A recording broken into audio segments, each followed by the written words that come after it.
Merci Pierre-Antoine Louis pour ces précisions historiques, géopolitiques, etc. La sécurité, ce n'est pas seulement les armes, les instruments internationaux, mais il y a aussi les acteurs judiciaires, la justice qui a un rôle essentiel à jouer là-dedans, d'autant que on vient d'adopter un texte instituant 2 pôles judiciaires. Le premier concerne les crimes de masse, monsieur le commissaire du gouvernement, monsieur le doyen, et l'autre sur les crimes financiers. Donc je passe la parole au doyen et au commissaire pour ses commentaires. Je salue toutes les personnalités qui sont là. Et par principe, le commissaire du gouvernement a reçu une invitation pour participer à ce grand événement. Mais malheureusement, l'invitation n'avait pas demandé au commissaire du gouvernement de préparer à la circonstance un discours approprié. Comme le commissaire du gouvernement, c'est un homme qui vit de la parole, je dois quand même essayer de dire quelque chose. La rencontre de ce matin, c'est une rencontre importante et historique en même temps. Nous venons d'écouter en tout premier lieu la mise en contexte réalisée par notre personne qui nous a invités à participer, M. Gideon. Et après, nous avons entendu avec intérêt le discours, ou du moins l'allocution du Premier ministre, et tour à tour les autres personnalités qui ont pris la parole. Maintenant, nous venons d'écouter l'ambassadeur dans ses propos, des propos historiques,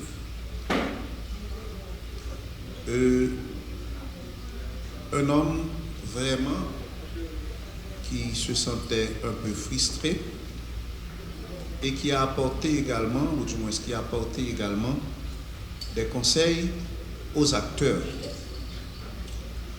Moi-même, en tant que commissaire du gouvernement, je suis là pour participer activement et je suis là également lorsque cette force dont on parle soit opérationnelle, de faire le suivi qui me concerne en tant que commissaire du gouvernement. Et j'espère que lorsque vous aurez, M. Gédéon, à inviter le commissaire du gouvernement à participer dans une telle rencontre, vous demandez au commissaire du gouvernement de préparer ses propos parce que je ne peux pas prendre la parole pour dire quoi que ce soit.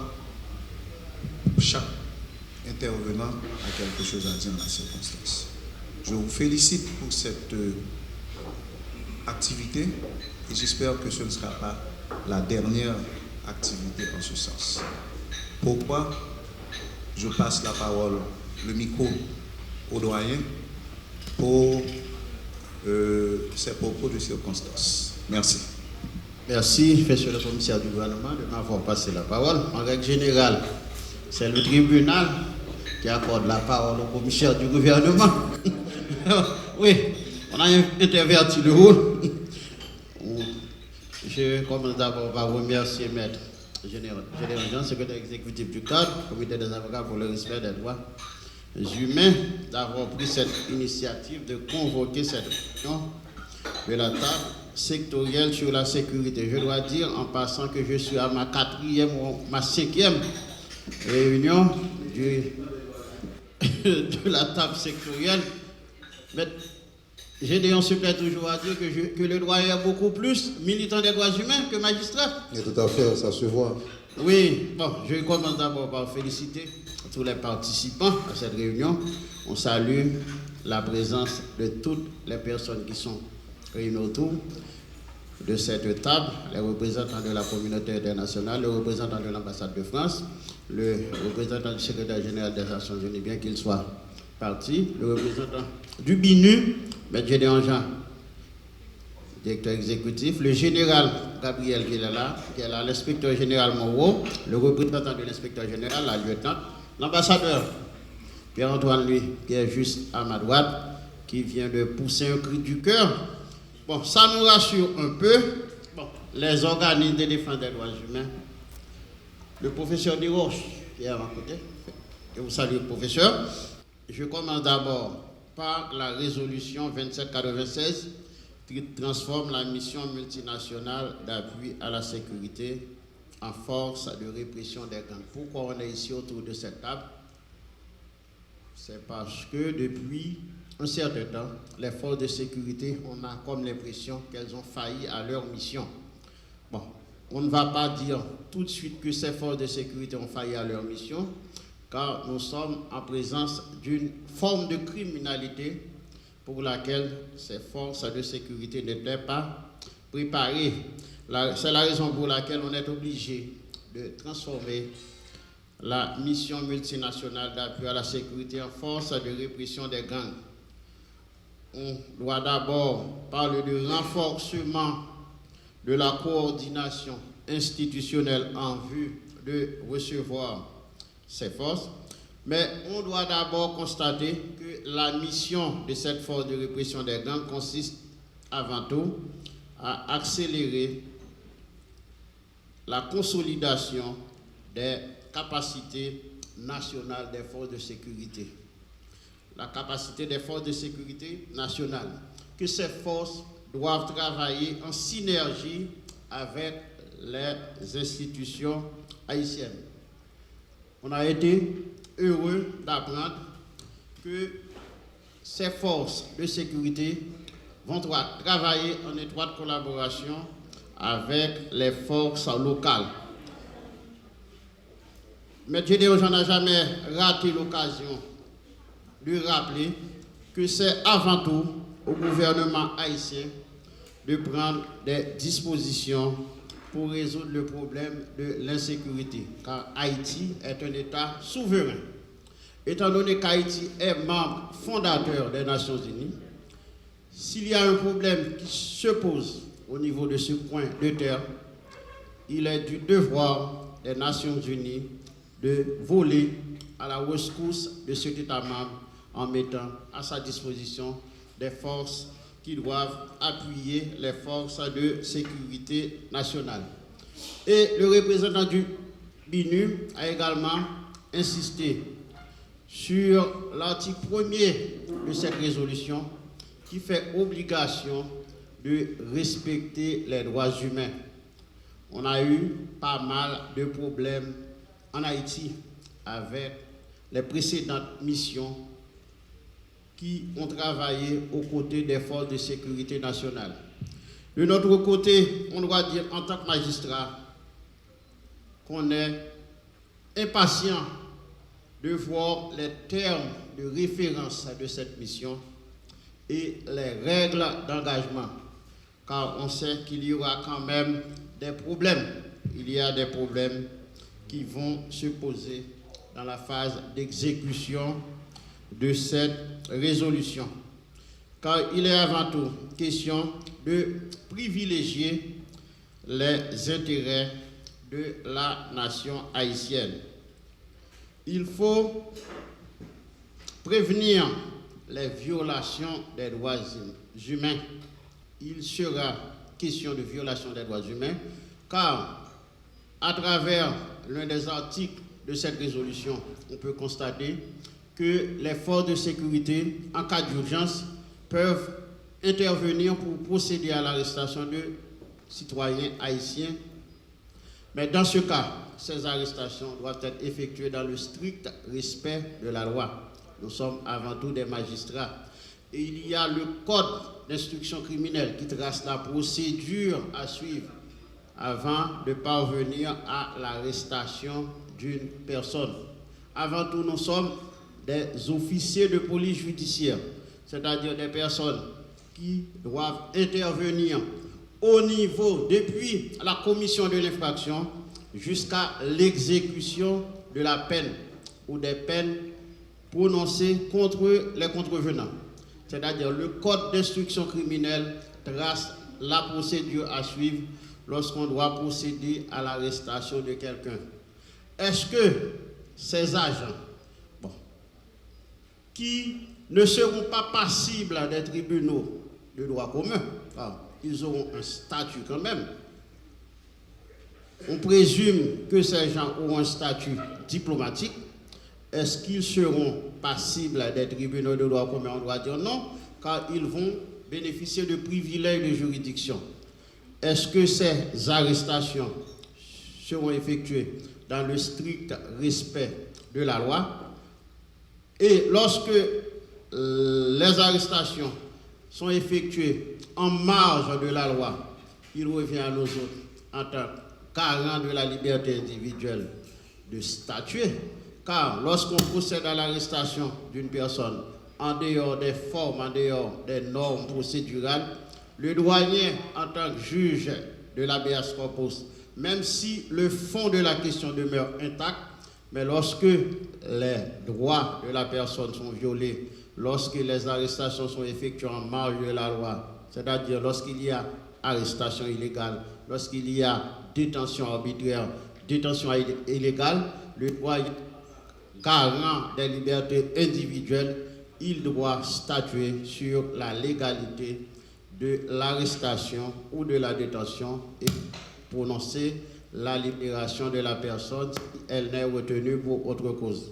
Comme je l'ai déjà dit, on attend avec impatience les termes de référence et les règles d'engagement, car en tant que magistrat, il revient à nous autres de faire une saine application de la loi. Merci, M. Dieu. Merci pour ces précisions. Doyen, c'est extrêmement important. Mais nous allons permettre à Sébastien qui fait le lien entre la force et le commissariat des Nations Unies pour les droits de l'homme, pour des précisions en ce qui a trait à l'élaboration des principes d'engagement et comment ça va se passer, et aussi par rapport au statut des membres de la mission. Moi, je sais que Pierre Anthony, tu as beaucoup parlé à ce propos, parce que quand même, on est dans le droit international. On ne va pas rédiger de nouvelles normes, mais permettez à Sébastien de nous donner des précisions pour savoir où on en est avec l'élaboration de ces normes. Puisque, oui, la résolution dit il faut des règles d'engagement, il faut prévenir les violations. Mais en termes de concept d'opération et règles d'engagement. Sébastien. Merci beaucoup, Maître Gédéon. Je voudrais, avant toute chose, remercier tous les intervenants pour la pertinence et la clarté de leurs propos. Je ne m'étais peut-être pas très bien présenté au début, je m'en excuse et je me rattrape. Au fait, je suis commissaire principal de police et expert police du Haut-Commissariat des Nations Unies aux droits de l'homme, déployé en Haïti pour appuyer la mise en œuvre du cadre de conformité aux droits de l'homme de la force multinationale d'appui à la sécurité. Et M. Arnaud Royer, le chef du bureau des droits de l'homme en Haïti, m'a demandé de le représenter ici ce matin. Alors, je ne saurais répondre avec précision à la question du concept des opérations, puisque le commandant de la force est là, l'adjoint, et je pense qu'il est mieux placé pour nous dire où est-ce que nous en sommes pour le concept des opérations. Mais en ce qui concerne le cadre de conformité aux droits de l'homme, je pourrais aisément me prononcer là-dessus. Comme je l'ai mentionné dans mon intervention, la résolution 2793, en son article 18, a demandé aux États participants à la force de répression des gangs de mettre en place un robuste cadre de conformité aux droits de l'homme, s'appuyant ou tirant leçon de l'expérience de la MMAS.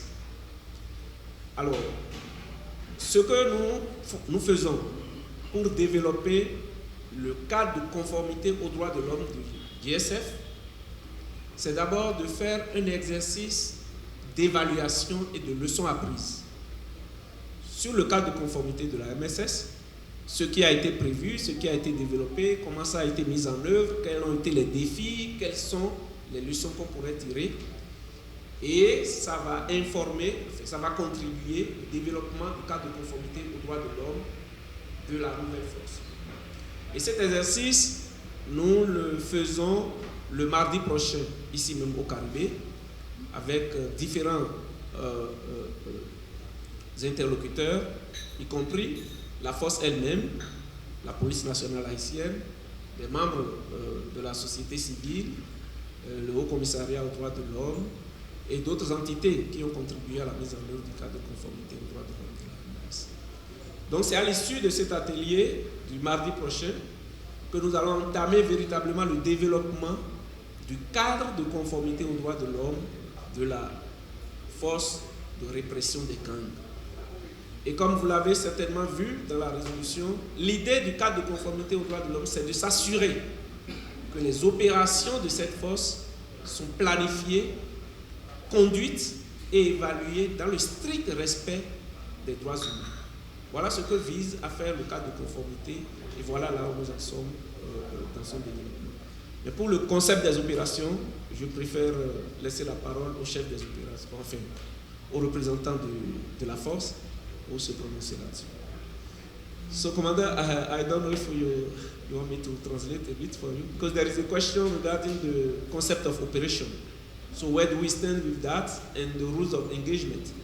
So I was saying that I'm not well placed to answer this question, so this should be you to respond to. Where do we stand with the concept of operation and the elaboration of the rule of engagement? Merci. On passe la parole au représentant de la mission. Merci beaucoup. I thought you said you were going to do a little bit of translation for me. But with regards to And do it. Yeah. with regards to the concept of operations, the concept of operations is not yet complete. First of all, let me say that the MMS, so while it is for all intents and purpose, we are now the GSF, we must understand and appreciate that it will not happen overnight. It will not happen at the flick of a switch. Ok, si je peux me permettre, je vais essayer, même si mon anglais n'est pas un anglais au top level. Ok, alors ce que dit le commandant, c'est que le concept des opérations de la nouvelle force n'est pas encore finalisé. Ouais, et c'est un travail qui est en cours de développement. Donc voilà, la mission est en transition, comme l'a demandé la résolution, transition de la MSS en GSF. Donc nous sommes à la phase de transition. Donc le développement du concept des opérations est en cours. Voilà. A key part of our support has been the United States, but now the United Nations will be taking over that role. Une part importante du soutien a été soutien des Américains dans ce développement, mais ce premier rôle maintenant sera pris par les Nations Unies. There are some key appointments that are to be established, including a special representative that will work closely with the government of Haiti. il y a quelques actions clés qui doivent être entreprises, y compris la nomination du représentant spécial de la force qui doit travailler en close collaboration avec les autorités haïtiennes. Oui. We will also have a slight change to our current command structure because we are looking to expand to have a military component and a police component. Il y aura également un changement important dans la structuration même de la force parce qu'il est envisagé d'avoir une composante militaire et une composante police. But in terms of operations, our intent is to be a little bit more aggressive in countering the gangs and the terrorists. Et en termes d'opération, l'approche est d'être un peu plus agressif, un peu plus offensif pour contrer les gangs. So we want to get, first of all, the support component finalized by early next year. That is to have our UN counterparts established and able to provide that support that the mission needs by early next year. Il est espéré que la composante de soutien à la mission, la composante onusienne de soutien à la mission, il est espéré que cette composante soit établie en début d'année 2026 et nous attendons que cette composante s'installe et puis le reste va suivre. Oui, une SO. Oui. But in the interim, and as we go through the transition, we still continue to work with the PNH as we continue to support the Haitian government. Mais puisque nous sommes en phase de transition, pendant cette phase, en attendant que ces structures se mettent en place, nous continuons de travailler en appui à la police nationale haïtienne. Merci. Merci beaucoup.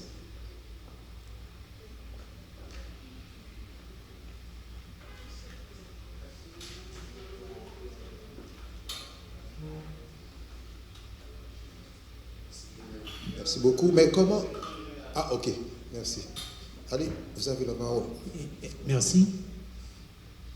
Et le représentant de la force vient d'intervenir suite à l'intervention du représentant de M. Royer pour nous informer que les termes de référence, notamment sur le concept d'opération, sont en préparation. Il y a plusieurs aspects à prendre en compte au niveau de ce papier, de ce travail. Et notamment, nous voulons attirer l'attention de tous ceux qui vont participer à l'élaboration de ces termes de référence pour prendre en compte des aspects, comme je viens de signaler, notamment le mode opératoire des groupes armés, des gangs terroristes. Et les gangs armés prennent en otage certains membres de la population. Les gangs armés fonctionnent, opèrent, évoluent au niveau des quartiers difficiles et des quartiers sensibles. Et les opérations conduites par la police nationale d'Haïti, certaines fois, produisent des dommages collatéraux et qui mettent la PNH en difficulté avec les organisations de droits humains. Nous avons en référence ce qui s'est passé dans le quartier de Pelé, alors que la police nationale d'Haïti avait planifié, avait des informations pour en fait offrir ou encore neutraliser un chef de gang présent avec de nombreux de ses soldats. Alors que cela se passait dans un quartier à l'occasion d'une cérémonie de remise de matériel ou encore de cadeaux à distribuer à des membres de la population. Donc vous voyez, donc une opération de ce type a provoqué des dommages collatéraux, ce qui a mis en difficulté la police nationale d'Haïti avec les organisations de droits humains. Donc les modes opératoires, parce que en même temps que vous travaillez sur les thèmes de référence, en même temps que vous réfléchissez, les gangs aussi réfléchissent. Ils ont derrière eux des intérêts puissants qu'il faut ne pas négliger, et ces éléments-là, notamment leur mode opératoire, doit faire partie, doit être pris en compte pendant que vous travaillez sur les thèmes de référence. Merci. Merci pour cette précision, mais il y a quelque chose qui m'est venu en tête. On parle de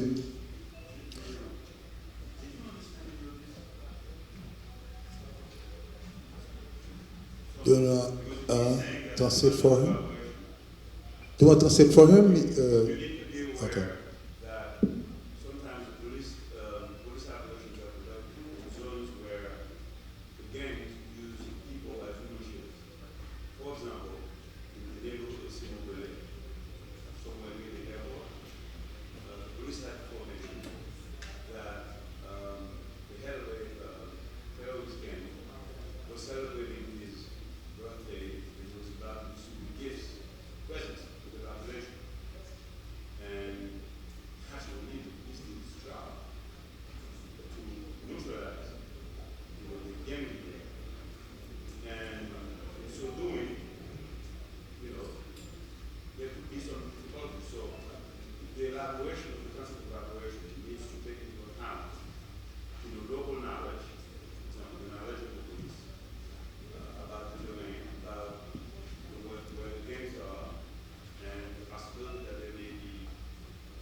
Thank you very much for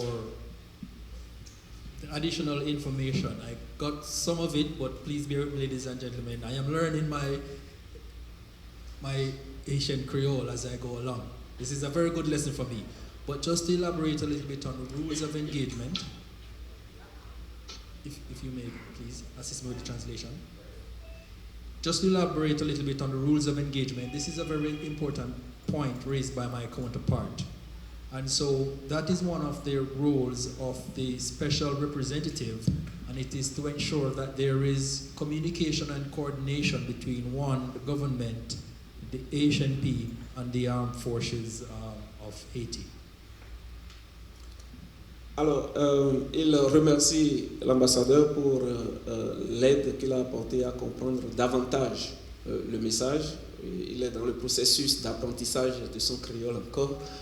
Et voilà. Mais dans le cadre de l'intervention de l'inspecteur général, il pense que la question qui se pose, c'est que l'une des responsabilités incombe au représentant spécial de la force qui doit travailler à impliquer tout le monde dans le développement et la finalisation du concept.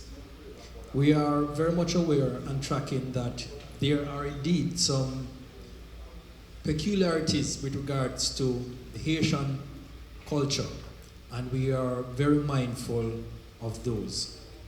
Que nous sommes conscients du fait qu'il y a certaines particularités, certains paramètres à considérer dans le contexte haïtien. Certains paramètres culturels, excusez-moi, je ne suis pas un translateur, donc je m'efforce. Alors certains paramètres donc, qui méritent d'être pris en compte. But the preservation of human rights and to ensure that the lessons learned from missions way in the past are not repeated, and so we are very mindful and we are ensuring that for this new GSF, we still maintain our approach whereby we are ensuring that we do not infringe upon or violate the rights of the Haitian population.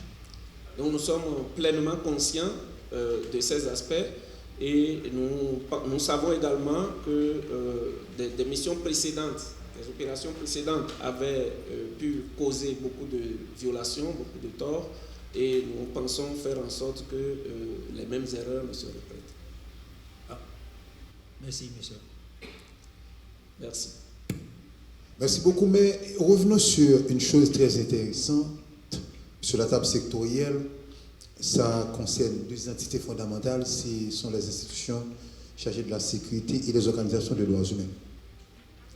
Maintenant, il est question d'élaborer des normes en matière de droits humains en ce qui a trait au déploiement de la force multinationale d'appui à la sécurité, en fait, en ce qui a trait à la fête de répression des gangs.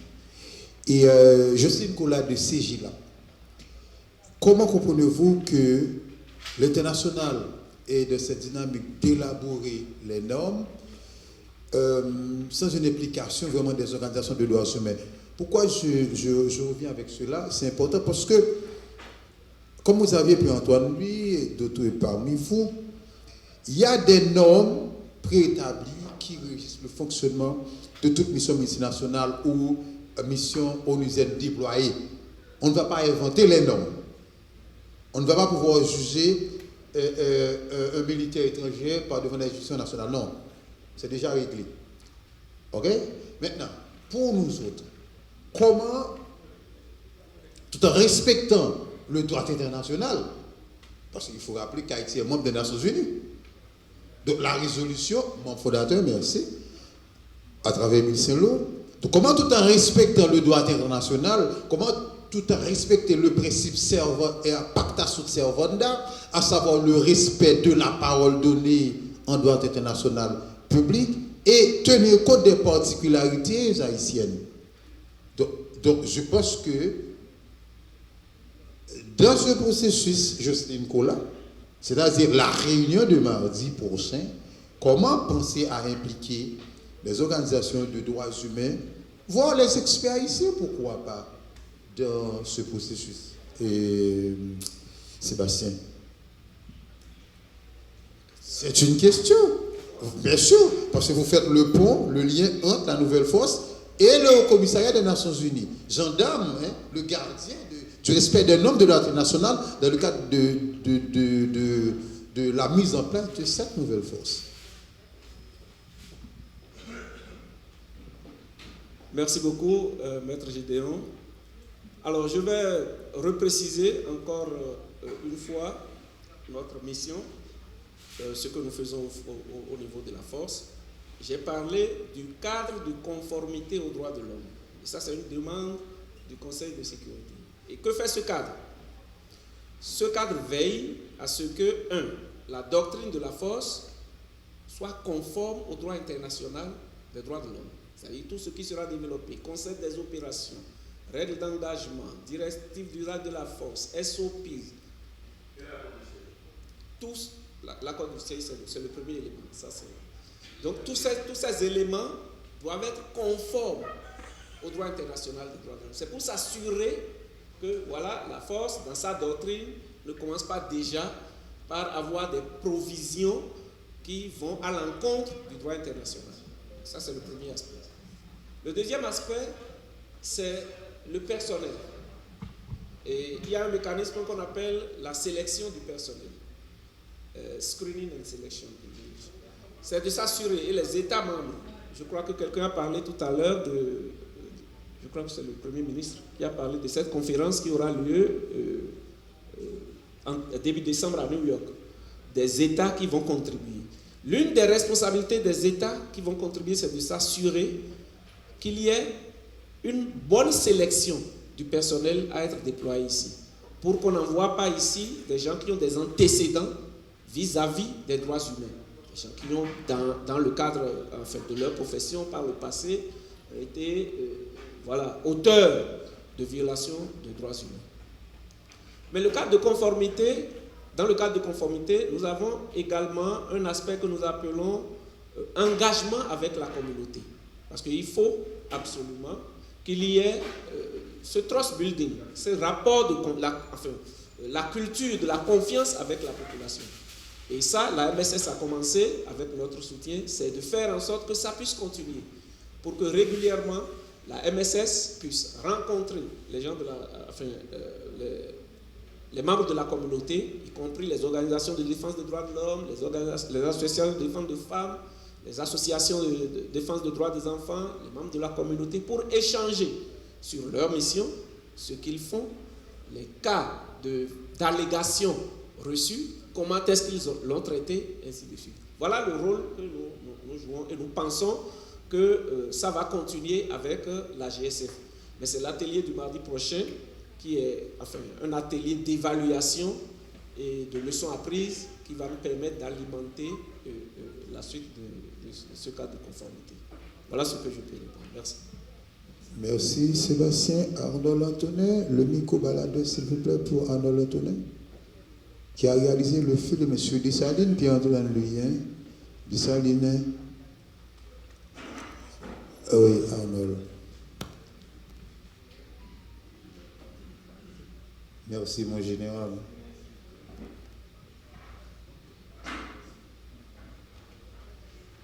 Oui, bonsoir, c'est déjà midi passé. Je salue de vieilles connaissances, de nouvelles. Et d'abord, je voudrais poser une petite question. Quand on parle de protection des droits humains, je trouve encore que c'est très abstrait. Vous êtes au niveau d'élaborer les normes. Mais concrètement, en Haïti, la justice est absolument expéditive. Nous savons que la justice la plus courante, c'est le bois calé. Et c'est des exécutions extrajudiciaires. Mais il n'y a pas de prison. Avez-vous pensé qu'il faudrait avoir des prisons pour les gens qu'on arrête au lieu de les exécuter sur place comme ça se fait couramment maintenant? Et moi, j'ai trouvé qu'il y avait des interventions très intéressantes, brillantes, mais que ça s'est souvent arrêté au niveau des généralités. Et j'ai même eu l'impression, quelquefois, d'assister à des réunions auxquelles j'ai assisté il y a peut-être 2 ans, où l'on a simplement remplacé le MMAS par FRG maintenant. Et ça, pour moi, c'est très décourageant, parce que j'ai l'impression d'assister à une répétition d'un théâtre qui n'a pas donné beaucoup de résultats, ce qu'il faut évidemment constater. Par exemple, je trouve toujours, et ça je le répète, c'est qu'on ne tient pas suffisamment compte en Haïti du temps. Pas de calendrier et on ne parle pas de questions très concrètes. Par exemple, problème très concret, l'aéroport, l'énergie, péligre, ce sont des questions stratégiques, n'est-ce pas? Et les voies de communication, on en a parlé en termes très généraux, mais les hôpitaux, et puis finalement, le problème des réfugiés, c'est un problème qui concerne les droits humains. Faites une promenade le long de la route de Bourdon.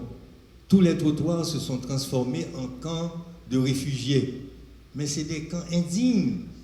Même au Darfour, on essaie de loger les gens qui fuient la guerre dans des logements où il y a un minimum de dignité. On leur donne de l'eau régulièrement, on leur distribue à manger, et puis c'est même esthétiquement beaucoup plus beau que les baraques qu'on monte le long de la route de Bourdon et tout à l'intérieur. Donc, c'est des questions très concrètes, moi je crois, qui nous intéressent à nous, la société civile et les organisations des droits de l'homme. Le Premier ministre a employé des mots sur lesquels il n'a pas beaucoup insisté, comme urgence. Et puis, au nom du CPT, finalement, il a parlé d'une autre commission de suivi. Ça, il faudrait savoir de quoi il s'agit, cette autre commission de suivi. Et puis, on ne peut pas faire abstraction du fait que nous sommes en train de vivre une grande crise.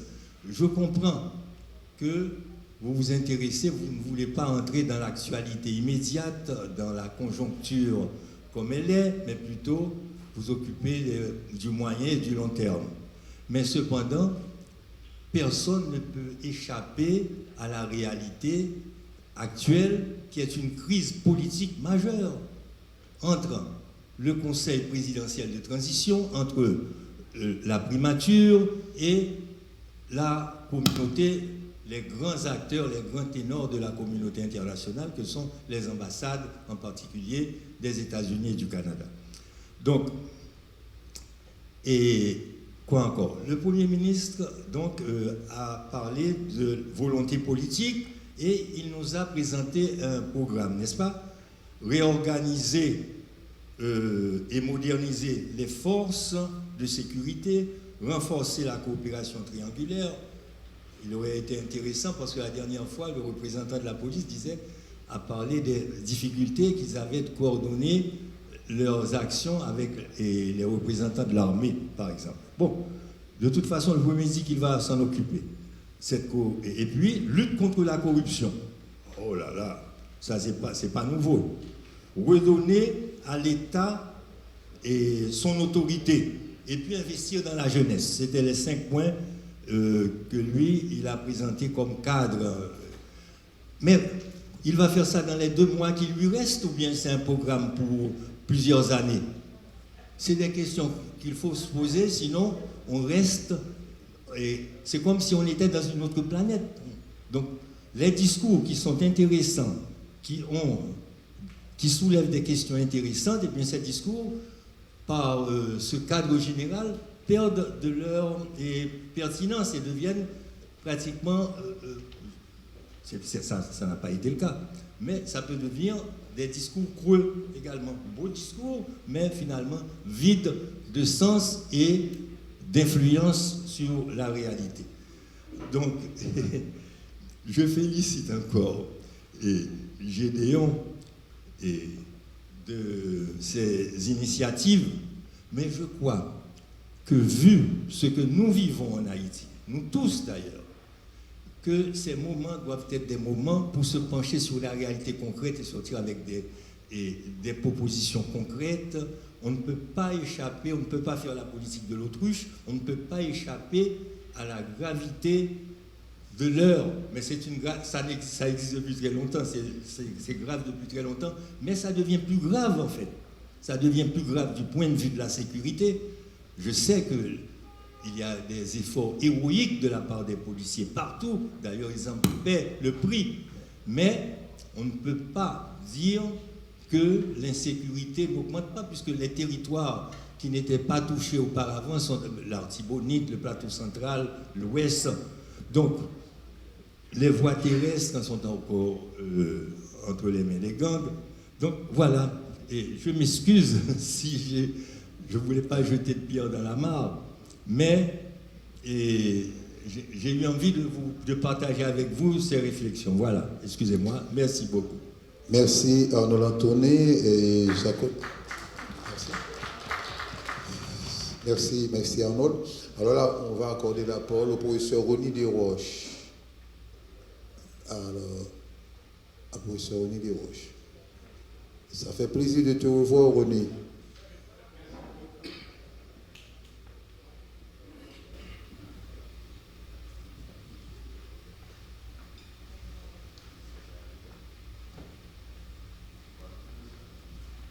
Merci beaucoup.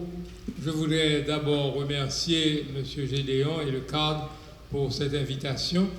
Et aussi, c'est une excellente initiative d'avoir cette table sectorielle qui permette, n'est-ce pas, d'informer les organisations de la société civile, les organisations des droits humains, le secteur privé, de ce qui se prépare pour cette transformation de la MMS en force de répression des gangs. mais je pense qu'il serait souhaitable d'aller un petit peu plus loin, d'avoir une véritable stratégie de communication envers le grand public. Parce que, vous savez, il y a beaucoup d'idées, je dirais, contraires et parfois fausses qui circulent dans les réseaux sociaux ou même à travers la presse traditionnelle, n'est-ce pas? Donc pour faire comprendre la nécessité d'une coopération entre Haïti et la communauté internationale, que ce n'est pas nécessairement de l'ingérence, mais que c'est une coopération, et tous les pays sont passés par là, n'est-ce pas? Les pays d'Europe, n'est-ce pas? La France, et aussi lors de la Seconde Guerre mondiale, ils ont eu aussi leur aide de la part de la communauté internationale. Donc je crois qu'il y a tout un effort de communication à faire, une bonne stratégie. Et selon moi, cette stratégie doit être une stratégie commune, c'est-à-dire triangulaire, qui implique à la fois la force de répression des gangs, la police nationale, les forces armées d'Haïti, de telle sorte que les messages qui sont véhiculés soient des messages appropriés pour bien faire comprendre, n'est-ce pas, la nature et aussi la finalité des opérations. À mon avis, c'est un élément important pour la réussite, en quelque sorte, de cette mission.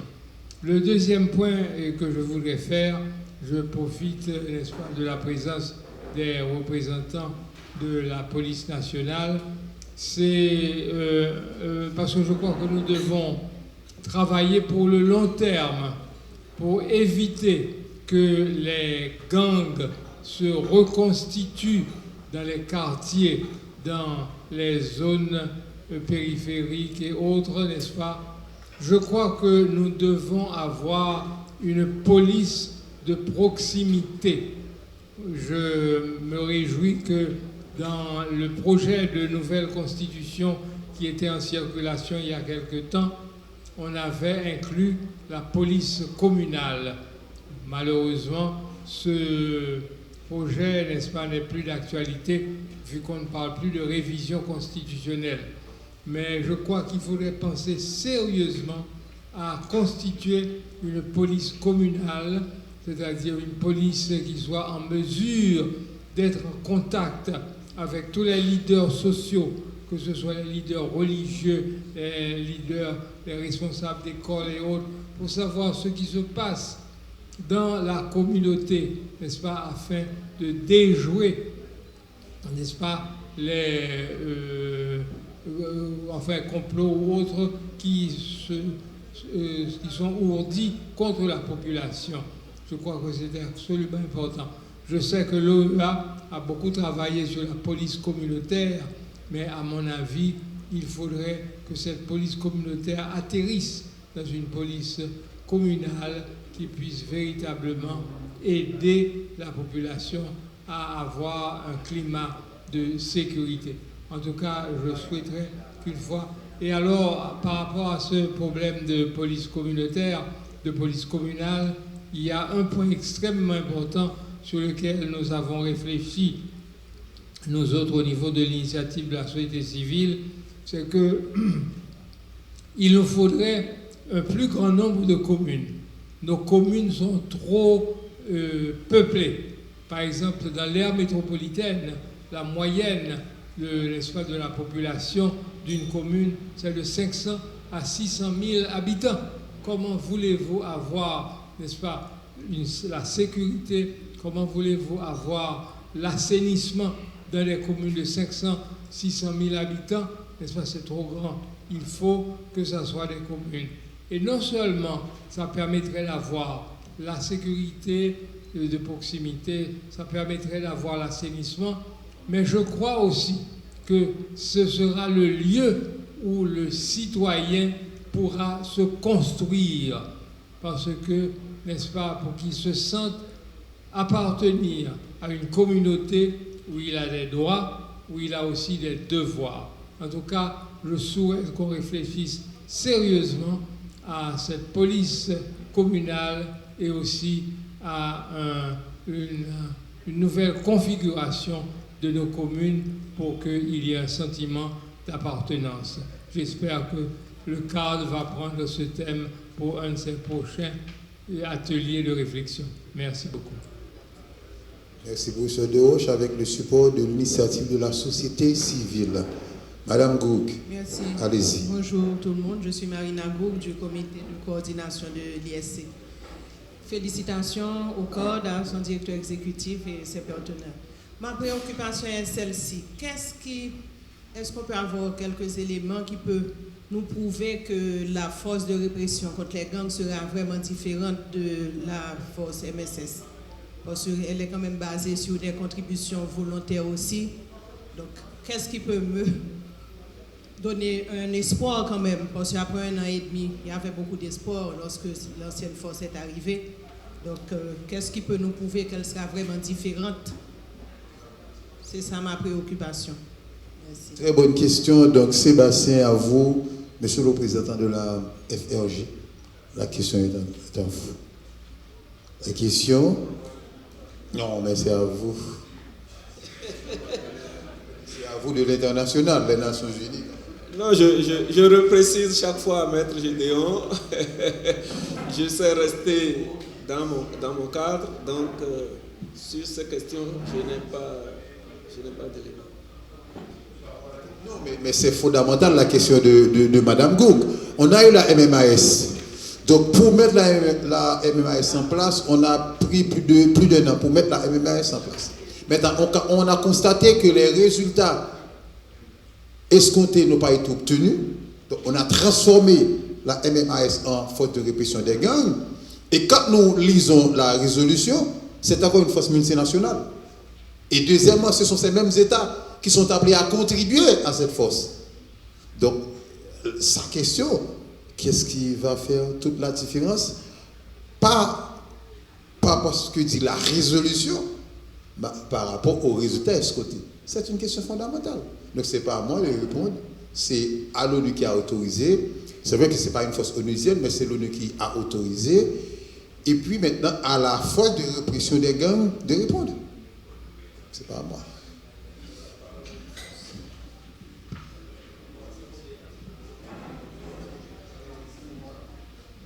Okay, you understand the question? You want me to translate? Oh, you want me to? Yes. No, I mean, the main question is, Madame is asking how do you think the the GSF will be different from the MSS? Because the MSS has been deployed for 1 year and a half with the result that we have seen, and she mentioned the contribution. It is the same approach of support. So, how do you think this will differ from the MSS? Merci, Jean-Paul.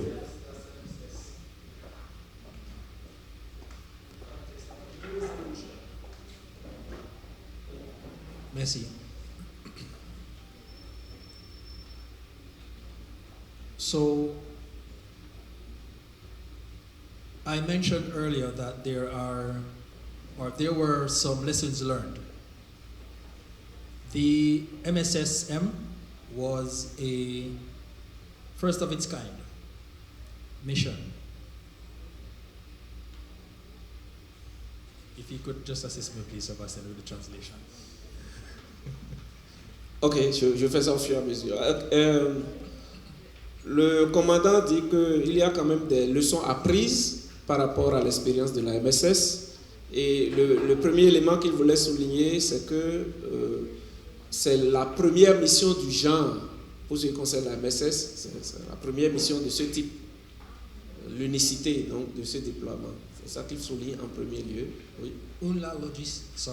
First was a significant challenge with logistics. Et il y a eu, avec la MSS, un important défi avec les questions logistiques. Second, we had a number of players trying to make it work. That is the logistic challenge, and then we had a number of different players trying to make the operational aspect work. Deuxièmement, il y a un certain nombre d'acteurs qui ont essayé de faire fonctionner en dépit du challenge ou du défi logistique. Those are two significant challenges. Our approach this time around, with the United Nations coming on board to provide the logistic support for the mission, we are relying heavily on their expertise with logistic support for missions of this nature, albeit this is a new one.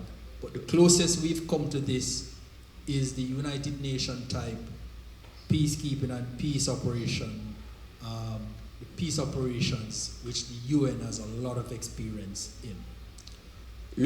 Ensuite, l'autre différence qu'il voulait souligner, c'est qu'il est envisagé maintenant la mise en place d'une mission d'appui. Une mission d'appui de l'ONU, donc à la MSS. Donc, cette mission d'appui va jouer le rôle de l'appui logistique et tout ça. C'est une mission qui a beaucoup d'expérience dans le déploiement des peacekeeping, donc qui ont beaucoup plus d'expertise dans comment apporter ce soutien logistique qui avait fait défaut avec la MSS.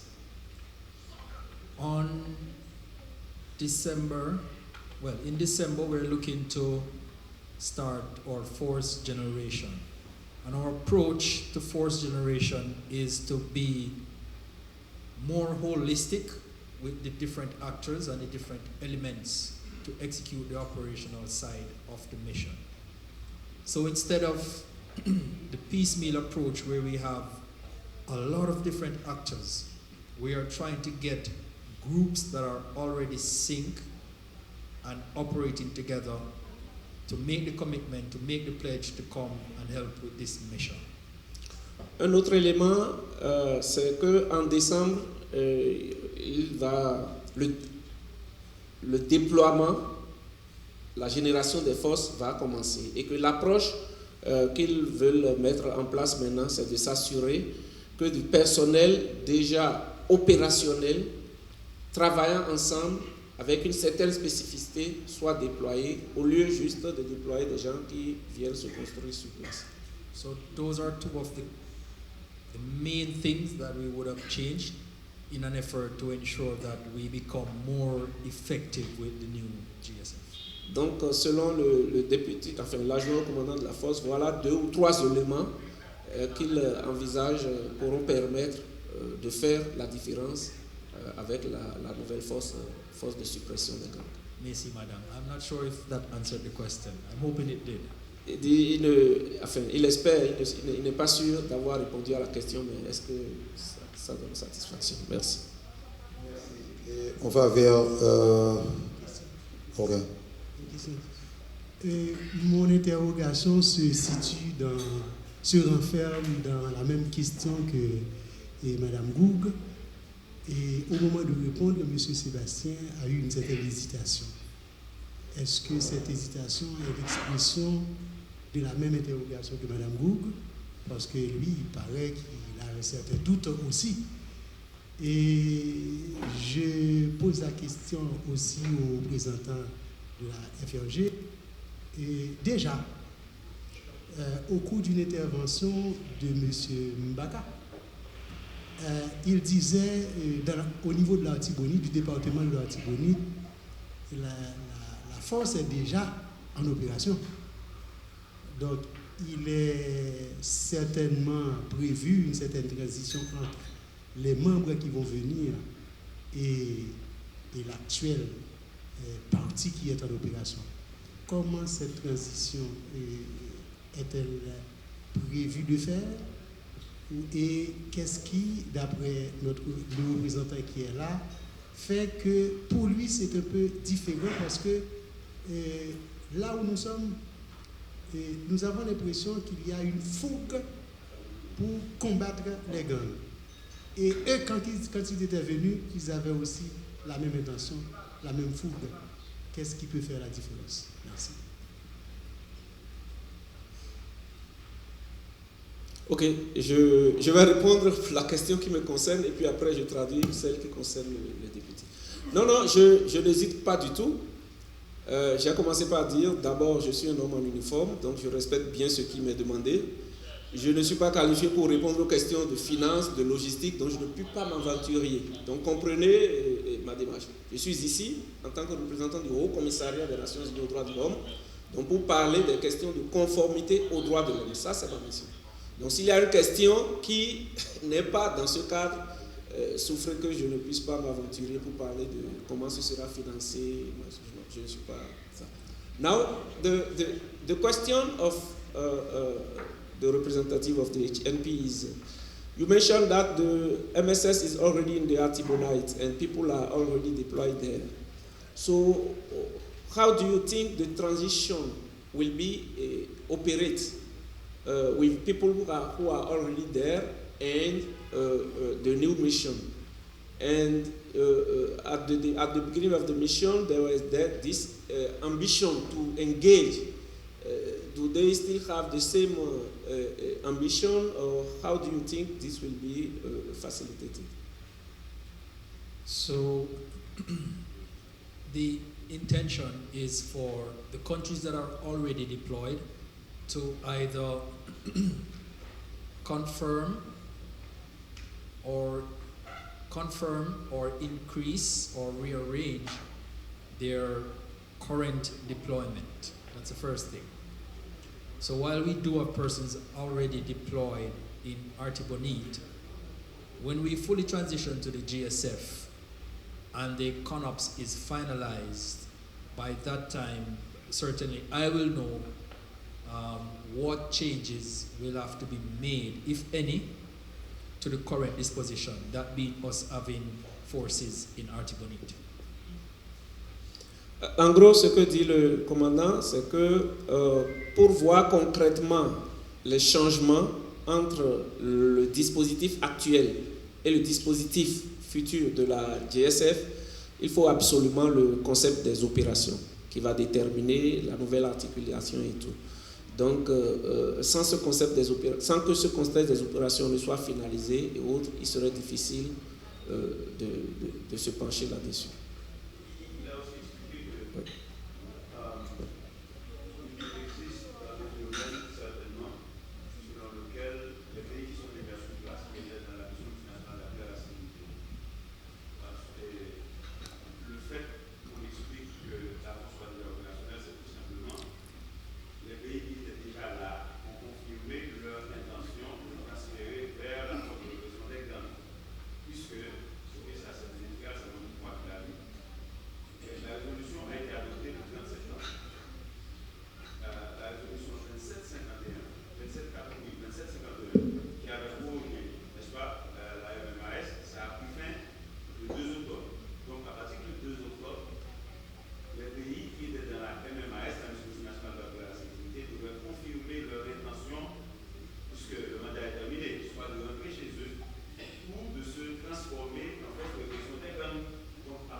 Merci. Alors, nous, nous.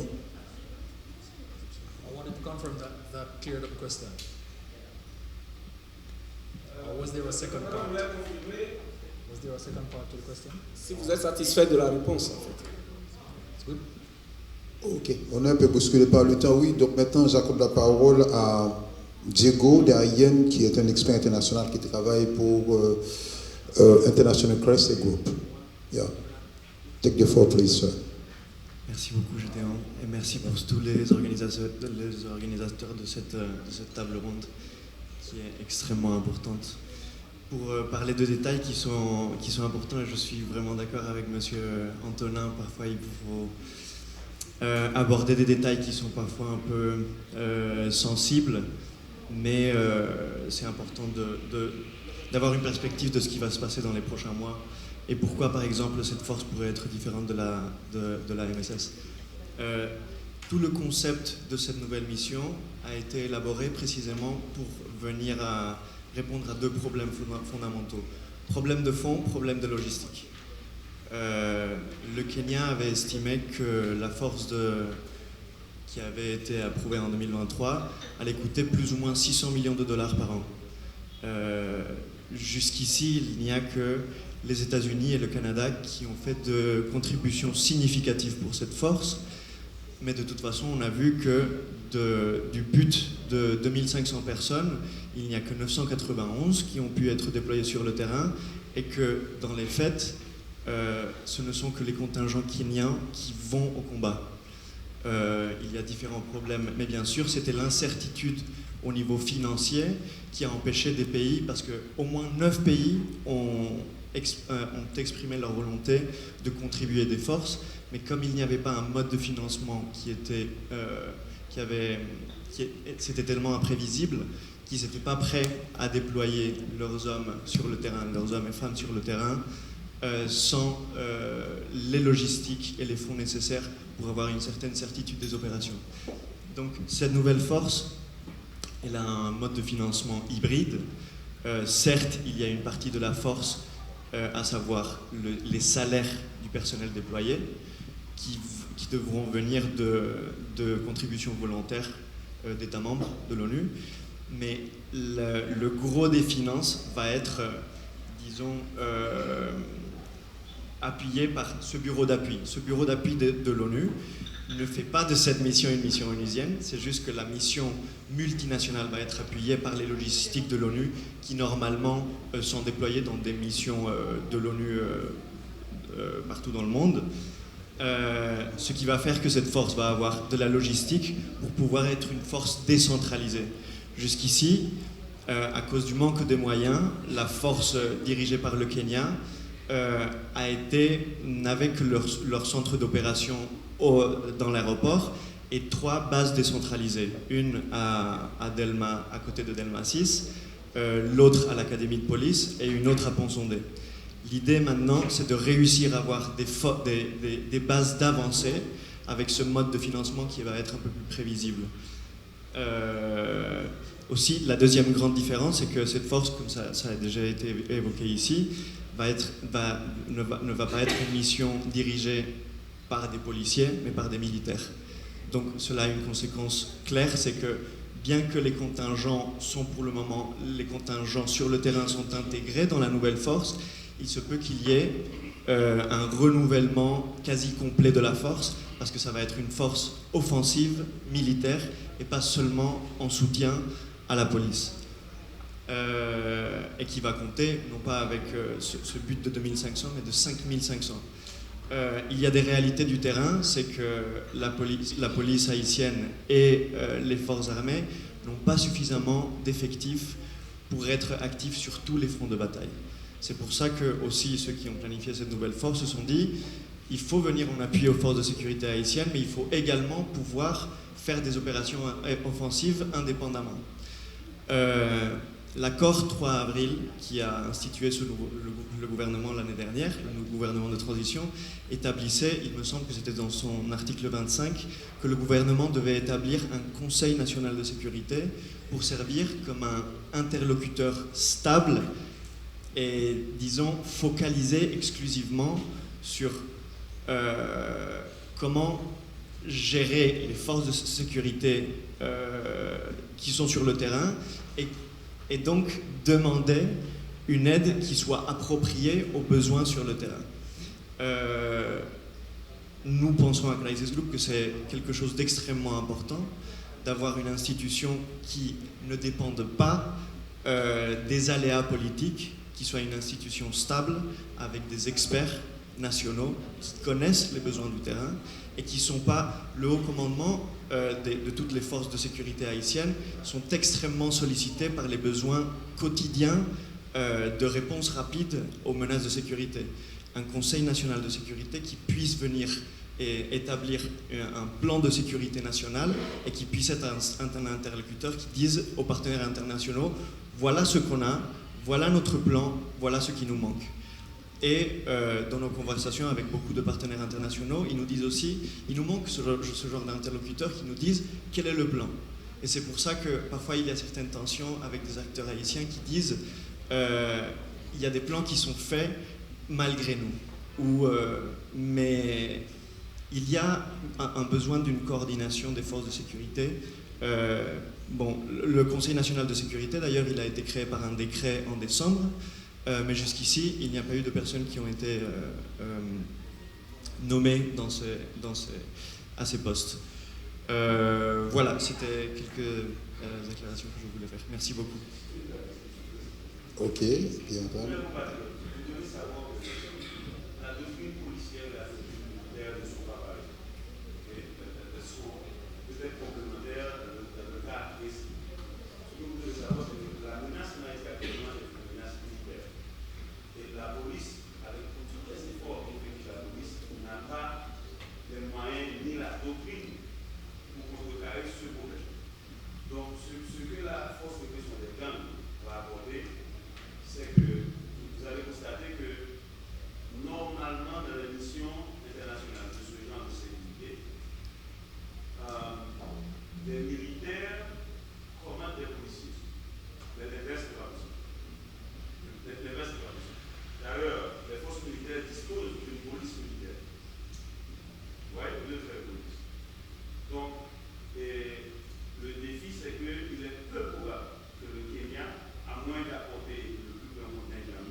Merci, nous approchons vers la fin. Donc, si vous permettez, j'accorde la parole à monsieur qui souffrait. Hein?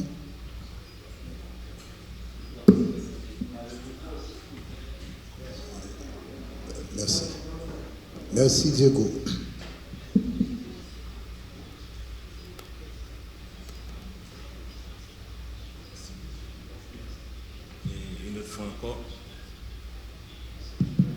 Une autre fois encore, donc je remercie M. Gédéon Jean pour cet atelier. Alors, Diego a répondu en partie avec la question de Mme Goug. Et je crois que moi, je suis un peu satisfait. Et il y a beaucoup de volets qui sont déjà répondus à ma question. Donc, effectivement, je crois qu'il y a un défi.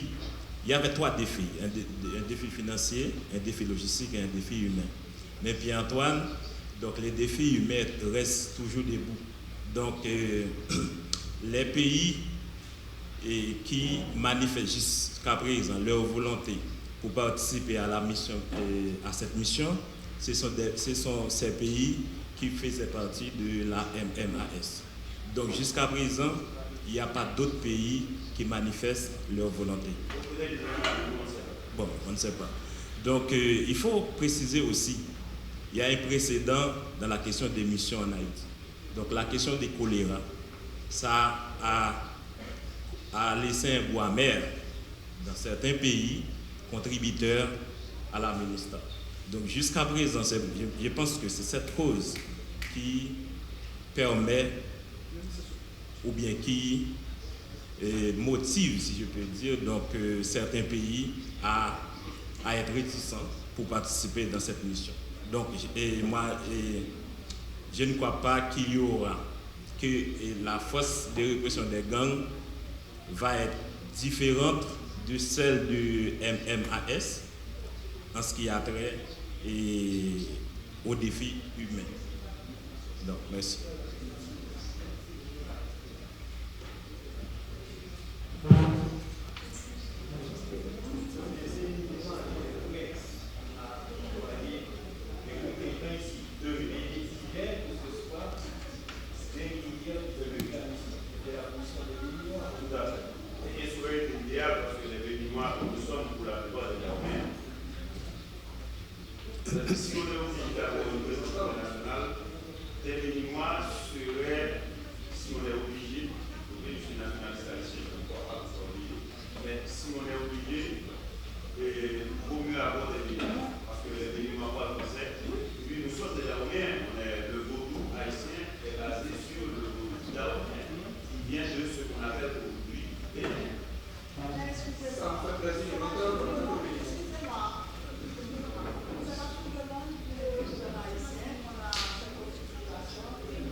Une heure 30, donc nous allons finir. Toute bonne chose a une fin. Donc oui. On a permis seulement 2 dernières interventions pour nous terminer. Merci Martine. Oui, merci.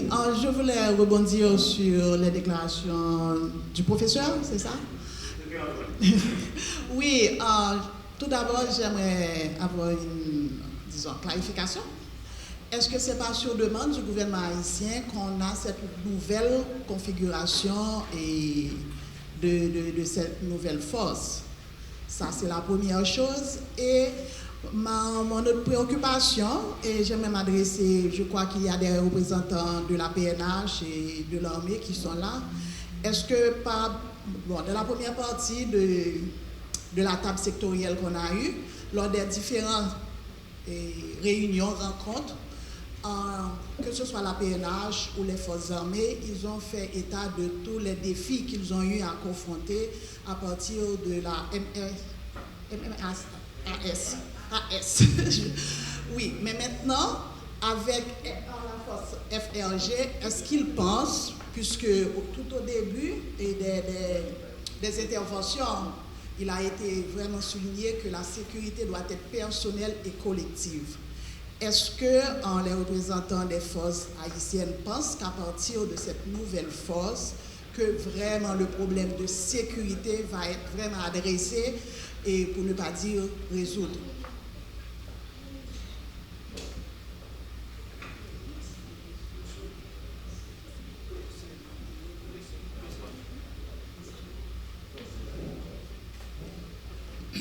Merci. Je n'interviens pas pour répondre à madame, mais de préférence pour poser 2 petites questions, particulièrement à notre compatriote un diplomate expérimenté et qui souvent intervient pour apporter des éclairages.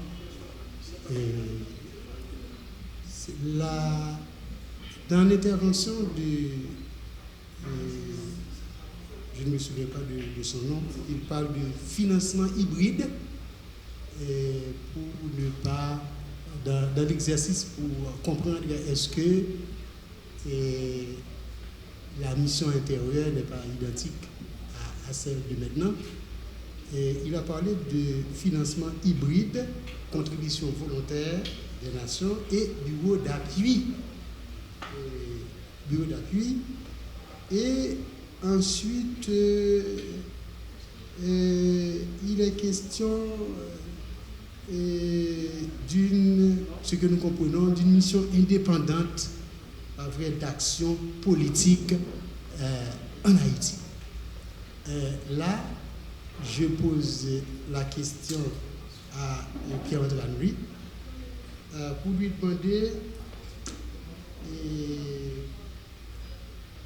qu'est-ce que, dans ses expériences de diplomate ou dans ses connaissances des relations internationales, et comment il comprend cette affaire de bureau d'appui quand notre devancier parlait de financement hybride.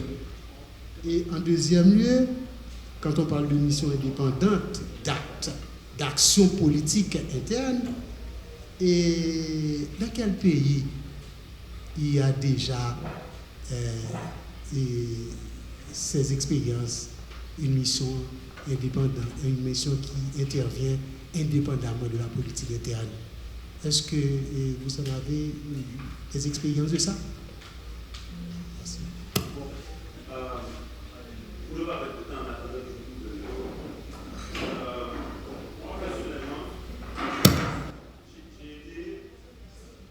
j'ai été officier politique un moment, officier des droits de l'homme au Rwanda, une mission du haut-commissaire aux droits de l'homme en 1998.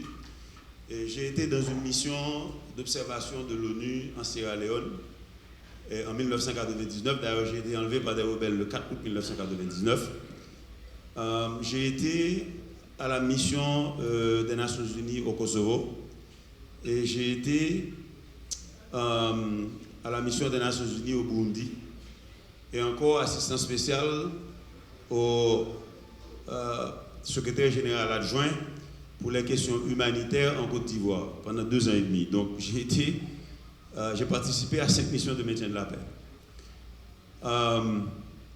Ce qui est en train de se passer en Haïti est unique, hybride.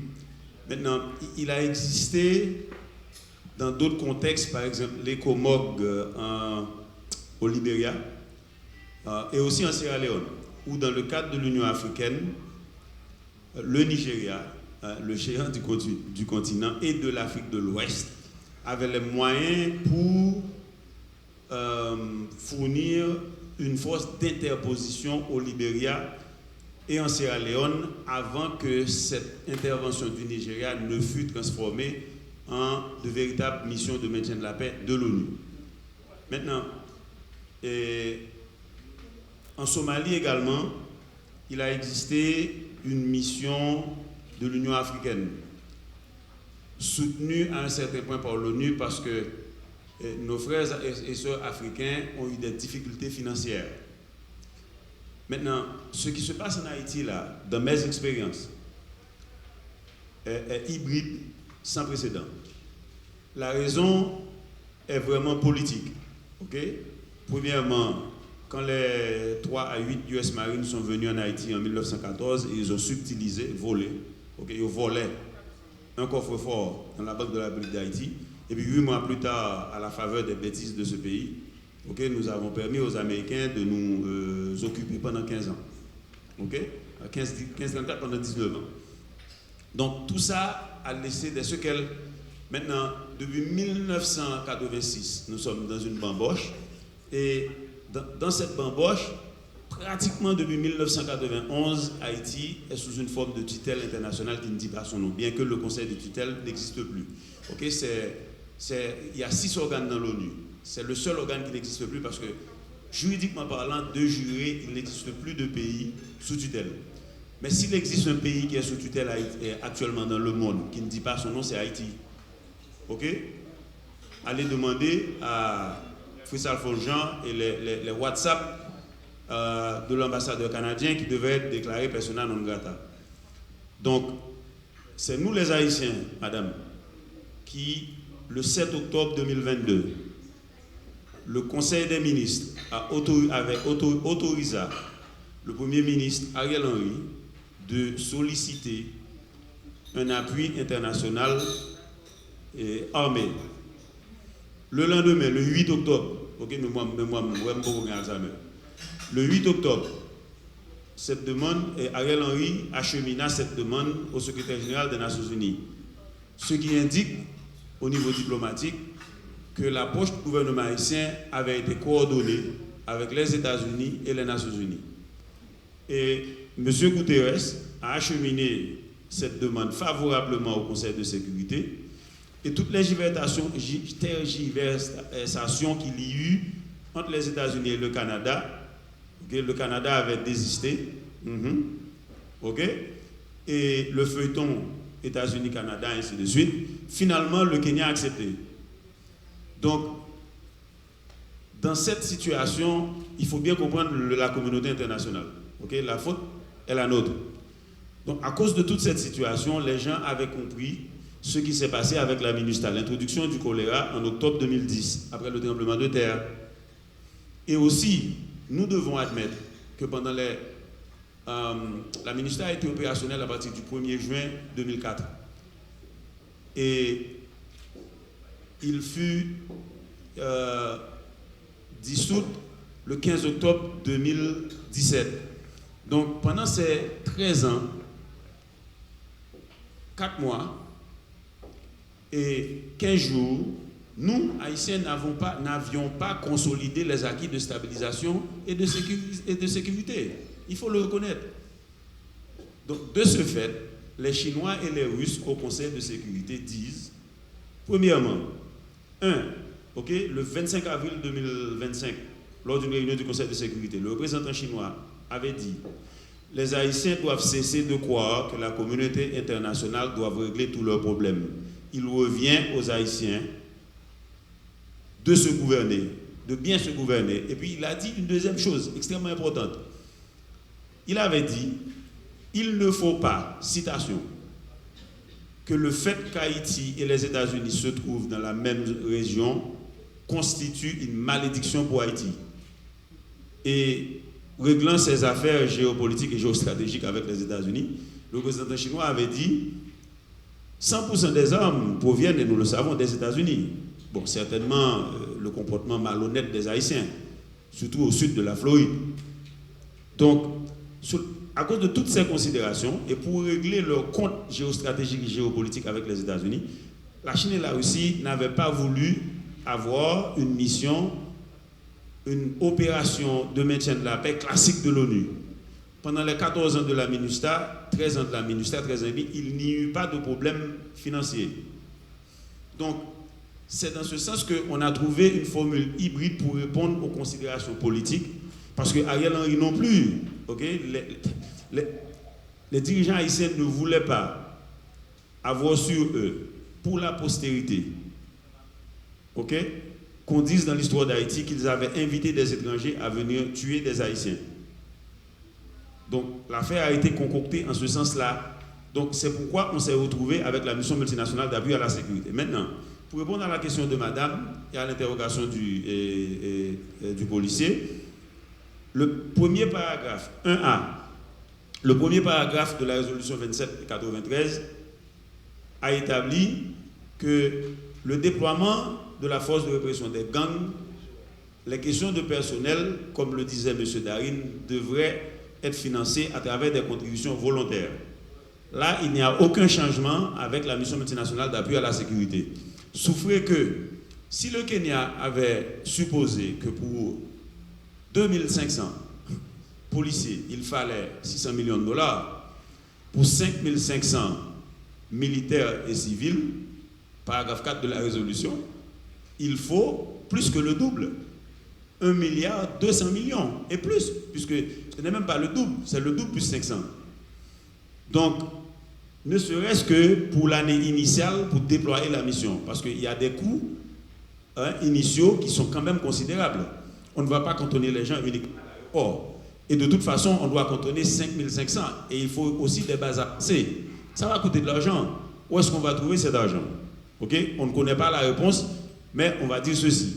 Okay? Vous devez supposer que si les 193 pays membres de l'ONU, outre les États-Unis et le Canada, en passant, le Canada de Donald Trump, excusez-moi, les États-Unis de Donald Trump, ouais, c'est là que M. Tevle pour Canada 51e État bouillé. Donc, les États-Unis de Donald Trump, qui en passant viennent de retenir 800 millions de dollars que les États-Unis doivent à l'ONU pour les opérations de maintien de la paix. Donc, où est-ce qu'on va trouver cet argent? Moi, je pense que c'est hypothétique. Alors, la fixe. Okay. Deuxième chose. Paragraphe 10 de la résolution. Le Conseil demande au secrétaire général d'établir le bureau d'appui des Nations Unies en Haïti.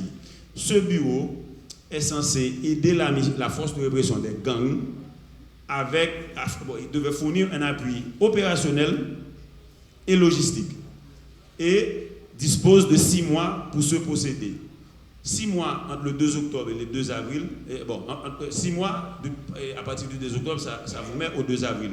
Donc ils ont 6 mois pour mettre en place ce dispositif. Maintenant, ce que vous devez savoir, ce n'est pas le BINU qui est transformé en BANU. Le mandat du BINU termine le 31 janvier 2026. Donc le 1er février, les Nations Unies vont décider ce qu'ils vont faire. Donc ce BANU doit fournir un appui en termes de transport terrestre, c'est indiqué dans la résolution, aérien, maritime, appuyer également les forces armées d'Haïti et la police nationale d'Haïti. Maintenant, une évolution majeure que vous devez comprendre dans la résolution 2793, c'est le fait que, pour la première fois, la communauté internationale, ça fait mal à un nationaliste, reconnaît qu'Haïti dispose des forces armées d'Haïti, successeur de l'armée indigène qui nous a octroyé notre indépendance. Donc, j'ai compté pas moins de 8 références aux forces armées d'Haïti. C'est une avancée, je le reconnais, de l'ONU, bravo Conseil de sécurité. Donc, le BANU a aussi l'obligation d'appuyer la police et les forces armées d'Haïti et la police nationale d'Haïti, y compris pendant les opérations conjointes sur le terrain, si un soldat, j'espère que ça n'arrivera pas, ou si un policier, j'espère que ça n'arrivera pas, serait en difficulté sanitaire, de fournir l'évacuation. C'est indiqué dans la résolution. Donc, le BANU n'aura pas de problème de financement. Il est vrai que l'ONU confronte actuellement des problèmes graves, de sérieux problèmes de financement. Mais l'ONU va trouver les moyens pour le fonctionnement du BANU. Cependant, ça ne fait pas de la mission une mission de l'ONU. C'est le groupe permanent des partenaires.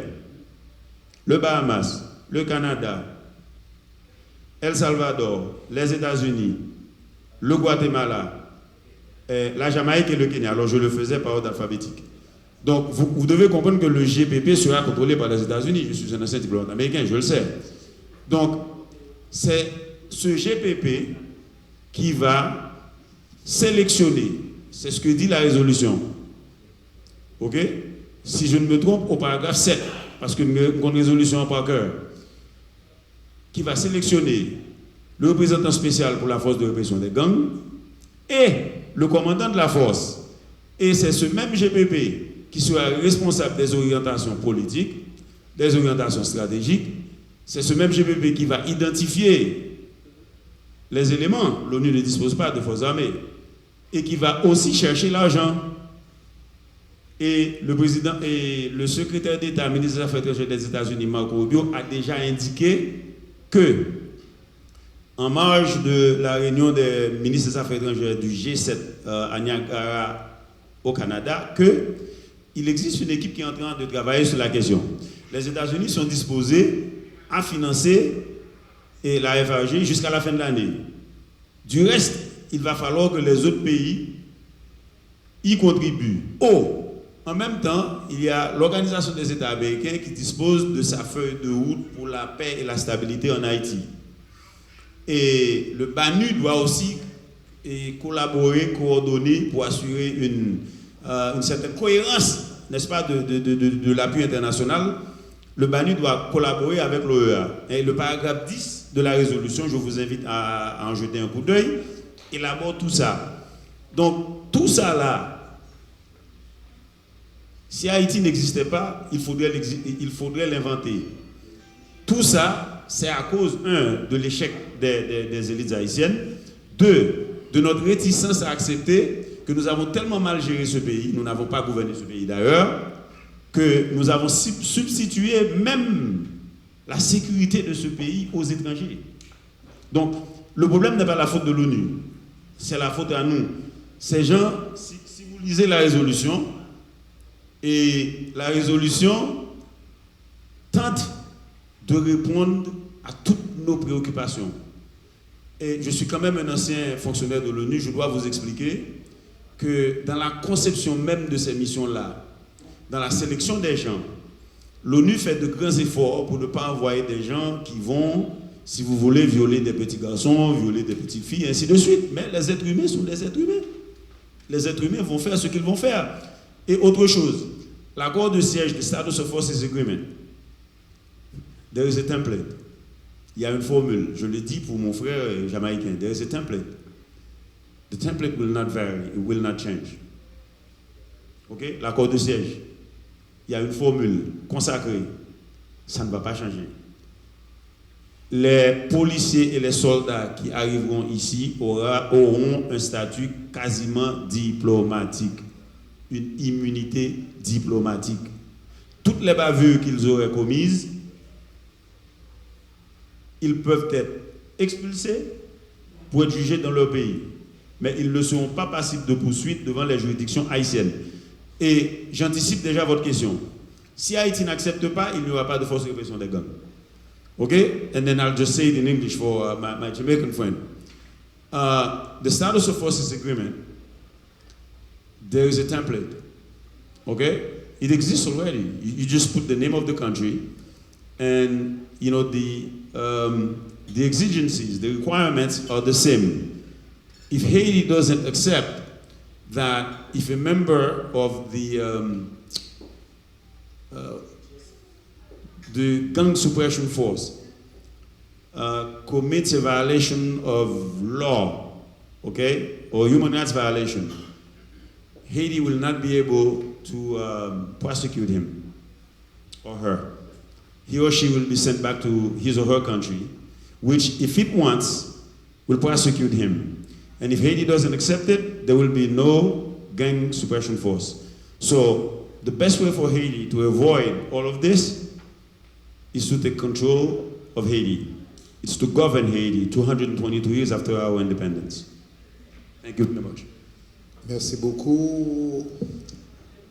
Des interventions très intéressantes, un débat très houleux, mais nous sommes tous d'accord que c'est à nous, Haïtiens, de prendre des dispositions pour résoudre le problème, d'autant que la coopération internationale a cette responsabilité d'intervenir pour épauler les efforts internes. C'est pourquoi on parle de coopération internationale. Et ça, pour Haïtiens comprendre. Donc, en pile débat, en pile intervention, merci pour M. Antoine Louis. Au nom de la responsabilité de protéger, l'international peut intervenir quand il y a violation systématique des droits humains. Diego, Haïti est membre fondateur des Nations Unies. Quand le Conseil de sécurité prend une décision, la décision s'impose aux États selon le droit international, en particulier la charte. Donc, nous allons changer l'ordre international là, et ça pour nous comprendre.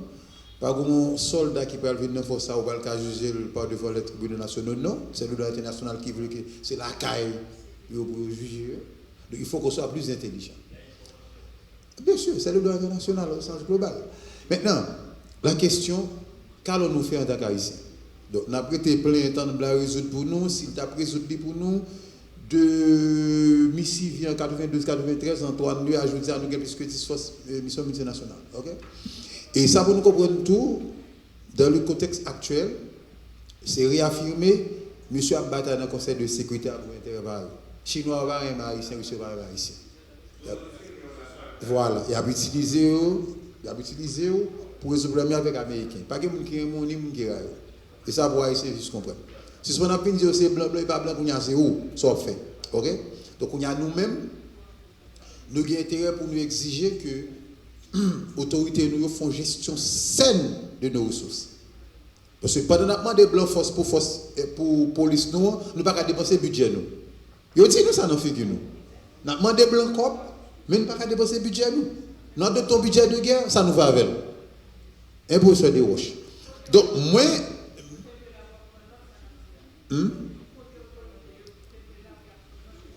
pas de problème. Puisque nous-mêmes, nous avons accès à l'autorité, que ce soit à travers ISC, CAD, GILAP, tout le monde a accès à l'autorité. Donc, parle avec eux. Mais l'autorité, même il ne faut pas tromper nous, Madame Bouk. Est-ce que l'autorité aura le temps de nous? En tout cas, c'est qu'il faut que nous ayons une société civile qui est plus proactive. Au sens large. Justement. Bon.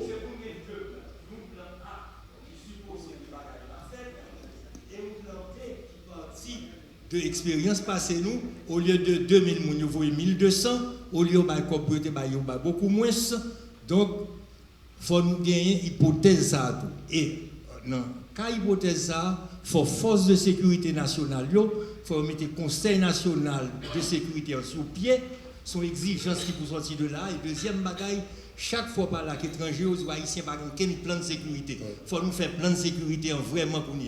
Moi, je ne sais pas comment ça pour nous sortir de réunion. Voilà, IGC en tant que représentant de la police, plan de sécurité.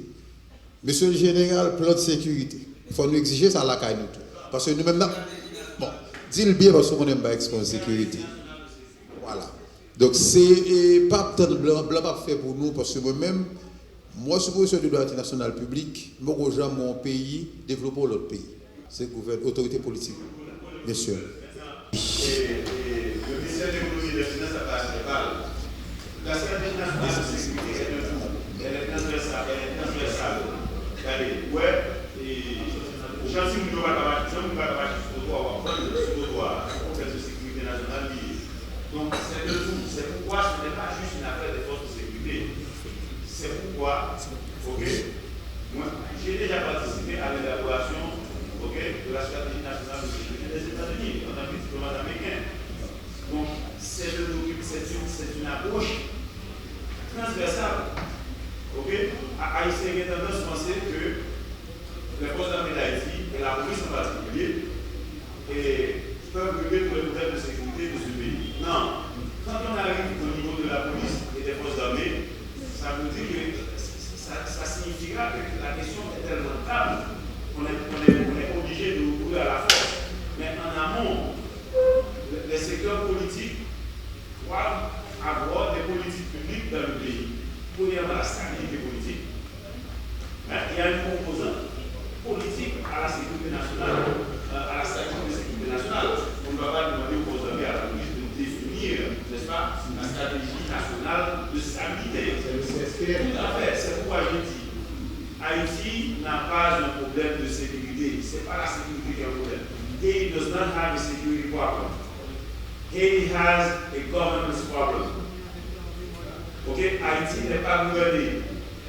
Si Haïti est gouverné, avant même d'être gouverné, Haïti a besoin d'un leadership national composé d'élites économiques, d'alphabétique, d'élites intellectuelles et d'élites politiques capables de concevoir une vision nationale et de traduire cette vision comme le font les Chinois à travers le plan quinquennal. La Chine dispose de plans quinquennaux qui constitue une stratégie nationale de développement économique et social.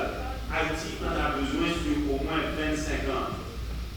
Échelonnés en des plans quinquennaux qui correspondent au quinquennat présidentiel, avec des priorités que le gouvernement exigiblement la mettre en œuvre, qui contient les essentiels, les prérequis de développement. Si Haïti dispose de cette stratégie, qui contient également une stratégie nationale de sécurité. Donc la sécurité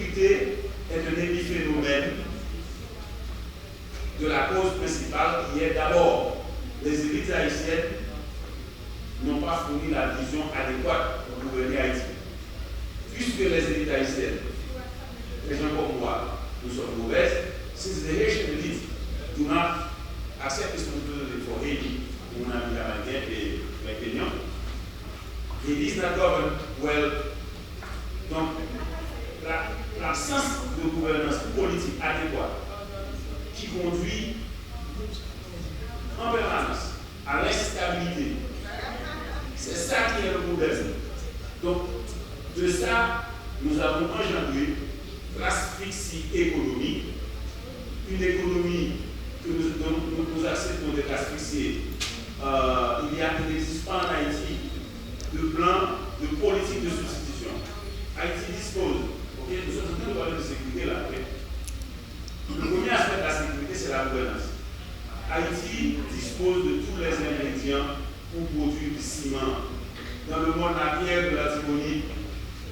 Pour produire du ciment, il faut beaucoup d'électricité. Donc, c'est pour vous expliquer que le problème fondamental, et c'est pourquoi ce que nous sommes en train de faire avec les économies, ça ne va pas marcher. C'est nous les Haïtiens qui devons d'abord établir une gouvernance rationnelle. Les étrangers font le maximum qu'ils sont capables de faire. Maintenant, c'est à nous d'établir la gouvernance dans ce pays. Elle est politique, elle est économique, elle est sociale.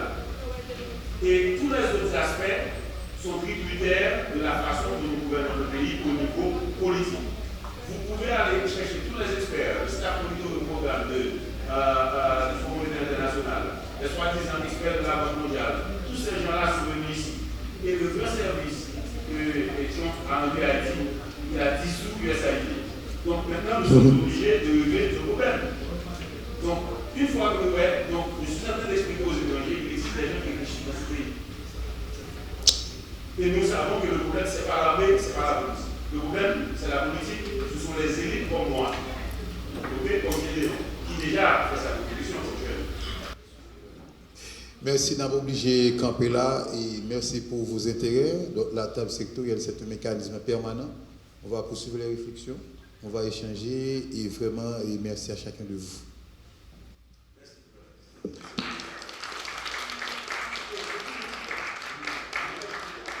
Nous allons garantir notre droit à l'alimentation qui serait le premier des droits de l'homme. N'est-ce pas, général Hernandez? Le premier des droits de l'homme.